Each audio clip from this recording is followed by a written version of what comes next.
Positivitas ibarat sinar matahari dalam hidup kita. Ia menerangi hari-hari kita dan menyehatkan jiwa kita. Penelitian menunjukkan bahwa dengan merangkul pemikiran positif, kita dapat membuka pikiran kita, memperluas rasa kemungkinan, dan mendorong pertumbuhan. Ini bukan tentang mengabaikan tantangan hidup, tetapi tentang menghadapinya dengan hati yang penuh harapan.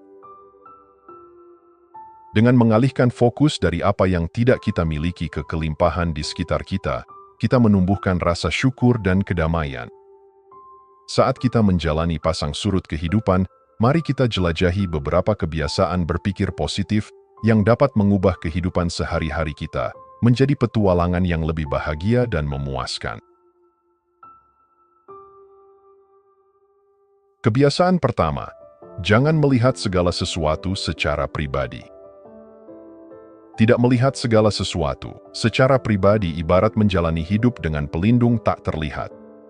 Ini adalah keterampilan yang melindungi Anda dari gejolak suasana hati dan penilaian orang lain.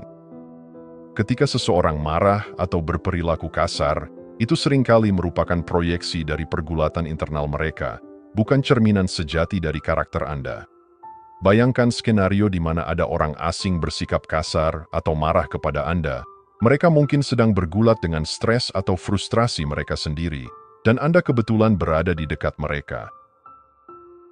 Pendekatan ini adalah tentang menjaga ketenangan batin Anda, seperti danau yang tenang yang tetap tidak terganggu meskipun banyak batu dilemparkan ke dalamnya.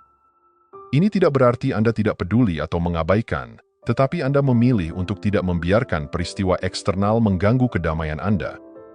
Anggap saja hal ini sebagai cara untuk menghemat energi emosional Anda dengan tidak terlibat dalam setiap pertempuran yang Anda hadapi. Mengadopsi pola pikir ini dapat mengubah interaksi dan perspektif Anda. Anda mulai melihat melampaui tindakan permukaan orang lain dan memahami bahwa perilaku mereka seringkali tidak berkaitan dengan Anda. Hal ini tidak hanya berlaku untuk orang asing atau kenalan, ini juga sangat berharga saat berurusan dengan teman dan keluarga. Setiap orang memiliki hari yang buruk, dan dengan tidak mengambil kata-kata atau tindakan mereka secara pribadi, Anda mencegah konflik dan kesalahpahaman yang tidak perlu. Selain itu, pendekatan ini membebaskan Anda dari beban opini dan negativitas orang lain. Anda menjadi lebih tangguh, seperti pohon yang melengkung karena angin tetapi tidak patah. Dengan tidak mengaitkan kebahagiaan Anda pada bagaimana orang lain memperlakukan Anda menemukan rasa kesejahteraan yang lebih stabil dan abadi. Mempraktikkan pelepasan emosional seperti ini dapat membantu dalam membangun belas kasih, baik untuk diri sendiri maupun orang lain. Hal ini juga mengarah pada hubungan yang sehat, karena Anda mendekati interaksi dengan pemahaman dan kesabaran daripada sikap defensif atau dendam. Ini adalah perjalanan menuju kebebasan emosional di mana Anda mengendalikan respons Anda dan mempertahankan kedamaian Anda terlepas dari kekacauan yang mungkin terjadi di sekitar Anda. Kebiasaan kedua, fokus pada solusi, bukan masalah. Mengalihkan fokus dari masalah ke solusi ibarat menyalakan lampu di ruangan gelap. Hal ini menerangi jalan dan kemungkinan yang sebelumnya tidak terlihat dalam bayangan kekhawatiran kita. Seringkali, kita terjebak dalam siklus negatif, terfokus pada apa yang salah tanpa mencari jalan keluar.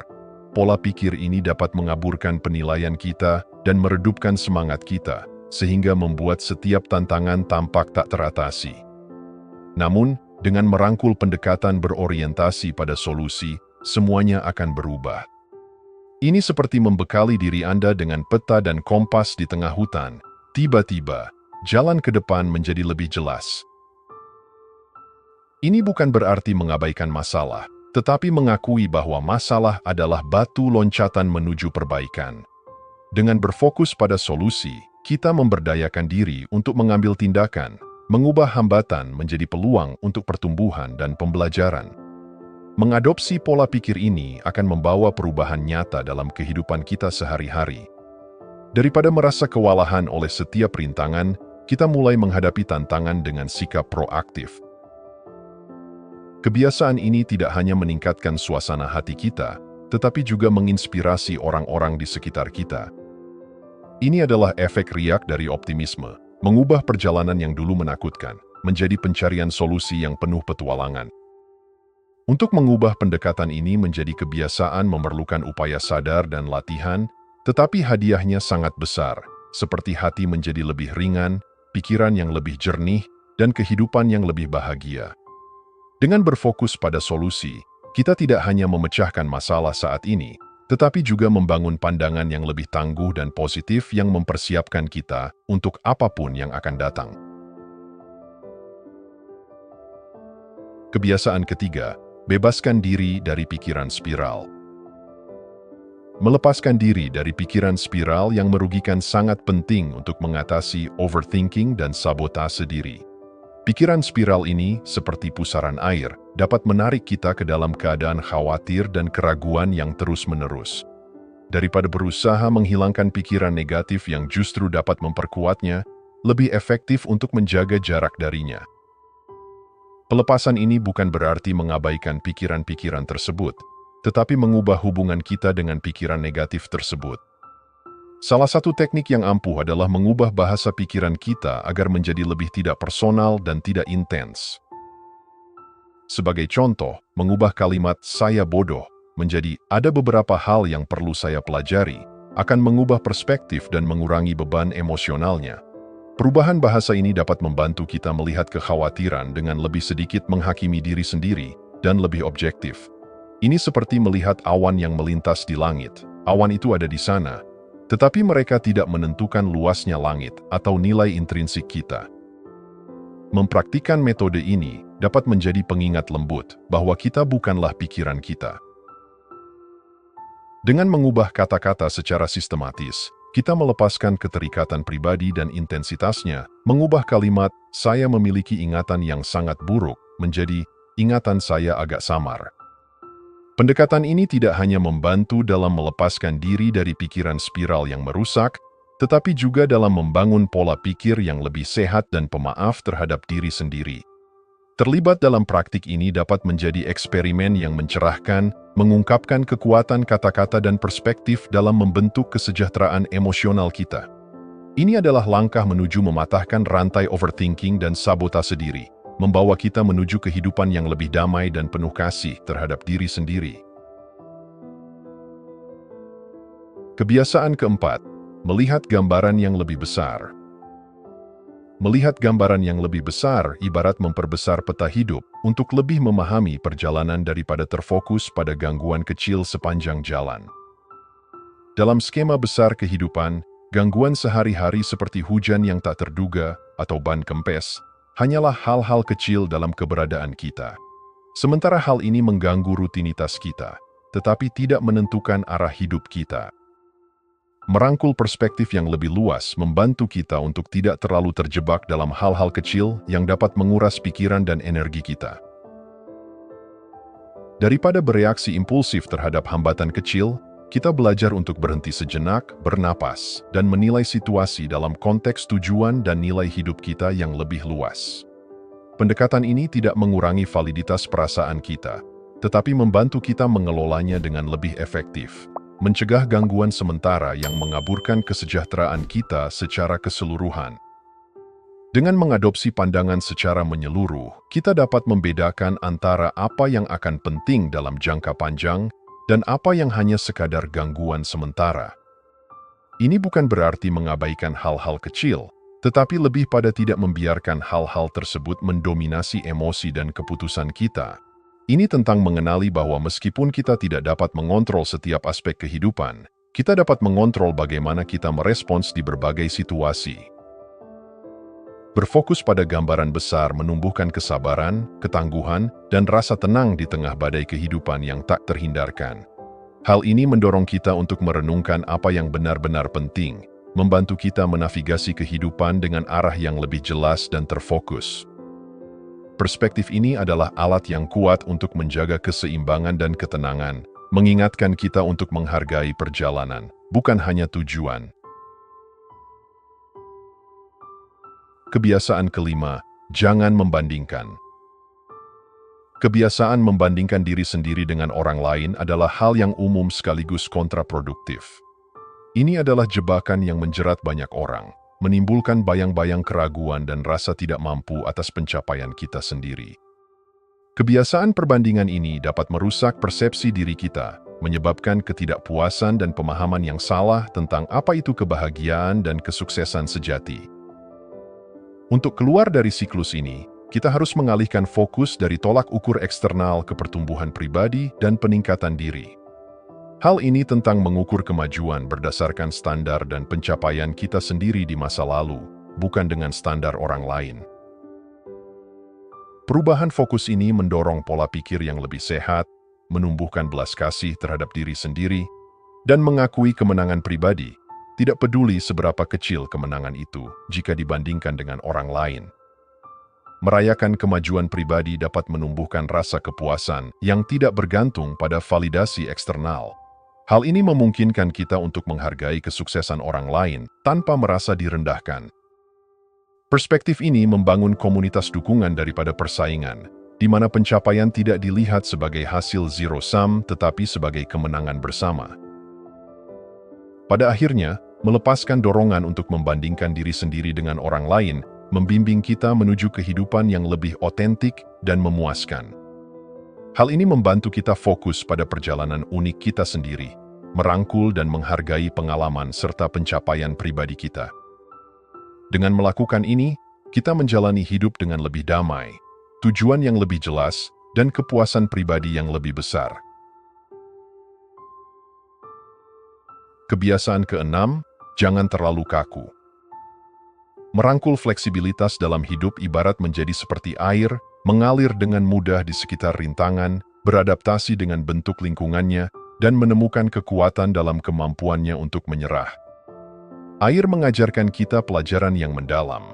Kekakuan seringkali menyebabkan kehancuran, sementara fleksibilitas menumbuhkan ketahanan dan kelangsungan hidup di tengah ketidakpastian hidup.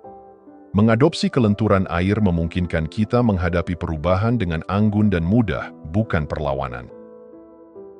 Bersikap kaku dalam ekspektasi dan rencana dapat menyebabkan kekecewaan dan stres ketika hidup memberikan tikungan yang tidak terduga.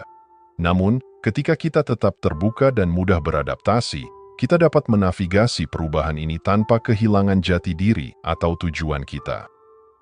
Fleksibilitas ini memungkinkan kita untuk mengeksplorasi peluang baru yang muncul dari keadaan tak terduga, mengubah tantangan potensial menjadi jalan menuju pertumbuhan.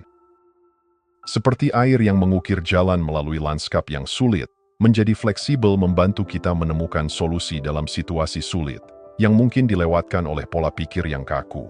Hal ini mendorong kita untuk menghadapi kompleksitas hidup dengan rasa ingin tahu dan keterbukaan daripada ketakutan dan penghindaran. Pendekatan ini bukan berarti kita tidak memiliki struktur atau tujuan, tetapi kita bersedia menyesuaikan metode dan perspektif kita sesuai kebutuhan.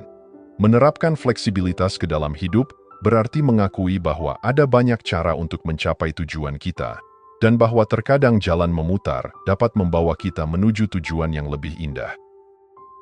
Dengan menjadi seperti air, kita belajar untuk bergerak menghadapi pasang surut kehidupan dengan ketenangan yang gigih, beradaptasi sesuai kebutuhan tanpa kehilangan esensi atau arah kita. Kebiasaan ketujuh, belajar memaafkan. Memaafkan, terutama untuk gangguan kecil yang dilemparkan kehidupan kepada kita, seperti melepaskan beban berat yang bahkan tidak kita sadari telah kita bawa. Hal ini tentang memilih untuk tidak membiarkan kesalahan kecil orang lain mengaburkan seluruh hari kita atau meracuni suasana hati kita. Menyimpan dendam, bahkan yang kecil sekalipun, seperti menggenggam bara panas dengan niat untuk melemparkannya ke orang lain, yang pada akhirnya, kitakah yang akan terbakar. Mudah memaafkan bukan berarti mengabaikan perasaan kita atau berpura-pura bahwa apa yang kita rasakan itu tidak menyakitkan. Hal ini berarti mengakui gangguan tersebut, memungkinkan diri kita merasakannya, dan kemudian secara sadar memutuskan untuk melepaskannya. Pilihan ini untuk membebaskan ruang di hati dan pikiran kita untuk emosi yang lebih positif dan konstruktif. Ini tentang mengenali bahwa semua orang membuat kesalahan, dan bahwa kita juga telah dimaafkan atas kesalahan kita sendiri. Dalam keseluruhan kehidupan, gangguan kecil ini, seperti tetangga yang salah membuang sampah atau seseorang yang menyerobot antrean, hanyalah benang-benang kecil. Mereka tidak layak untuk mengaburkan kebahagiaan dan kedamaian kita sehari-hari. Dengan memilih untuk memaafkan, kita membebaskan diri dari sisa-sisa negatif dan membuka lebih banyak ruang untuk kegembiraan dan ketenangan. Selain itu, mempraktikkan pengampunan bahkan dalam dosis kecil akan memperkuat kemampuan kita untuk melepaskan dendam yang lebih besar ketika saatnya tiba. Hal ini menumbuhkan kebiasaan berbelas kasih dan pengertian dalam diri kita, meningkatkan kesejahteraan kita secara keseluruhan dan interaksi kita dengan orang lain. Melalui pengampunan, kita tidak hanya membebaskan diri kita sendiri, tetapi juga menciptakan suasana kasih dan kebaikan di sekitar kita. Kebiasaan ke-8, bersyukur. Praktik menulis daftar rasa syukur mungkin tampak sederhana, hampir menjadi terlalu sederhana mengingat betapa seringnya konsep ini disebutkan. Namun, kekuatannya terletak pada kesederhanaannya. Secara aktif terlibat dengan rasa syukur dapat secara signifikan mengubah perspektif kita, mengalihkan perhatian kita dari apa yang kurang menjadi kelimpahan yang kita miliki. Perubahan ini bukan hanya tentang mengakui hal-hal baik dalam hidup kita, ini juga tentang melatih ulang otak kita untuk mengenali dan menghargai unsur-unsur ini, sehingga meningkatkan suasana hati dan pandangan kita terhadap kehidupan secara keseluruhan. Rasa syukur bertindak sebagai mercusuar cahaya di saat-saat gelap, menawarkan jalan ke depan ketika kita merasa terjebak dalam negativitas. Ini bukan tentang mengabaikan rasa sakit atau kesulitan, tetapi tentang menemukan keseimbangan. Misalnya, mengingat sifat positif dari orang terkasih yang telah meninggal, memungkinkan kita merayakan hidup mereka daripada hanya berduka atas kehilangan mereka. Transisi dari kesedihan ke rasa syukur tidak menghapus rasa sakit, tetapi membungkusnya dalam narasi cinta dan penghargaan yang lebih besar.